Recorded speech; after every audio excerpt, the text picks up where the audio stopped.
Perkenalkan, nama saya Uswatun Hasana, NIM 190112003, sesi C, jurusan Psikologi Universitas Negeri Padang.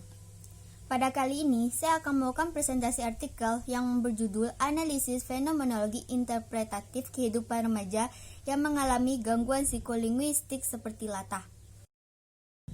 Tujuan dari penelitian ini yaitu untuk mengetahui keadaan yang dialami remaja yang mengalami gangguan latah serta faktor-faktor yang menimbulkan gangguan latah tersebut dapat dialami oleh remaja, serta untuk mengetahui keadaan mental yang dialami penderita gangguan latah tersebut. Metode yang digunakan yaitu metode kualitatif fenomenologi dengan pendekatan interpretatif, fenomenologi analisis atau IPA, dan data yang digunakan adalah data primer, yaitu berupa jawaban dari hasil wawancara secara mendalam atau depth interviewer terhadap informan.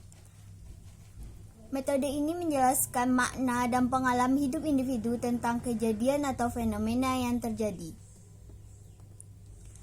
Subjek penelitian yang dipilih yaitu melalui teknik sample purpose yang dengan kriteria usia 18 sampai 21 tahun dan merupakan penderita latah. Untuk mendapatkan hasil dari narasumber, kami melakukan beberapa kali wawancara dari responden. Baiklah, selanjutnya yaitu pengertian latah. Latah adalah suatu tindakan kebahasaan pada waktu seseorang terkejut atau dikejutkan tanpa sengaja mengeluarkan kata-kata secara spontan dan tidak sadar dengan apa yang diucapkannya. Darjo Widojo 2003. Latah tak hanya terjadi pada individu yang benar-benar memiliki riwayat gangguan mental, bahkan ada juga yang ikut-ikutan gaya hidup atau disebut dengan modeling. Latah lebih banyak dialami oleh wanita dewasa muda dibandingkan laki-laki. Gimlet 1897. Latah diketahui bukan bawaannya sejak lahir, melainkan bersifat temporer, yang mana dapat melalui lingkungan pergaulan dan penularan dari teman sendiri. Mudahnya penularan latah karena latah ini muncul secara spontanitas, namun terus secara berulang-ulang dalam bentuk perkataan dan ekspresi tubuh. Kadir 2009. Hal itulah yang menyebabkan individu melakukan peniruan terhadap menunjukkan perilaku secara berulang-ulang. Winzeler 1984. Latah disebabkan banyak hal yang berbeda-beda pada setiap orang yang mengalaminya. Bisa terjadi karena hal sepele yang terjadi alamiah seperti terkejut karena suara, gerakan maupun sentuhan. Latah merupakan sindrom yang terikat pada budaya Malaysia dan Indonesia.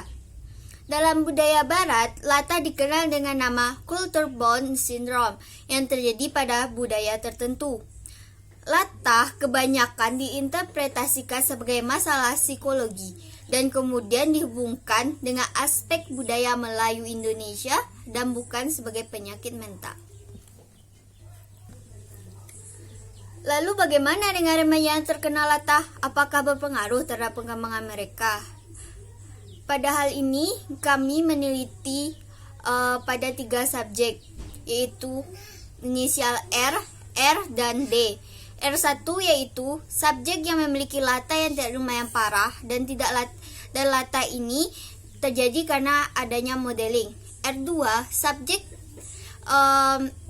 latahnya ini bisa dikategorikan parah karena latah ini muncul karena tekanan mental yang terjadi pada subjek. Subjek D, subjek memiliki latah yang tergolong tidak parah dan latah ini muncul karena adanya modeling yang terjadi pada subjek tersebut. Dari pemaparan yang telah saya sebutkan, dapat dijelaskan bahwa subjek mengalami gangguan latah disebabkan karena faktor lingkungan. Faktor lingkungan ini disebabkan karena pengaruh budaya yang berada di sekitar orang yang mengalami gangguan latah ini. Di antaranya karena sikap meniru orang latah yang telah menjadi kebiasaan sehingga sulit untuk dihilangkan. karena ketidaksengajaan seperti spontanitas dan adanya kecemasan dalam diri individu yang dapat menyebabkan seseorang gagap dalam berbicara, sehingga mengalami gangguan latah dan subjek mampu melakukan self-control. Sekian dari presentasi saya, terlebih terkurang saya mohon maaf. Terima kasih dan assalamualaikum warahmatullahi wabarakatuh.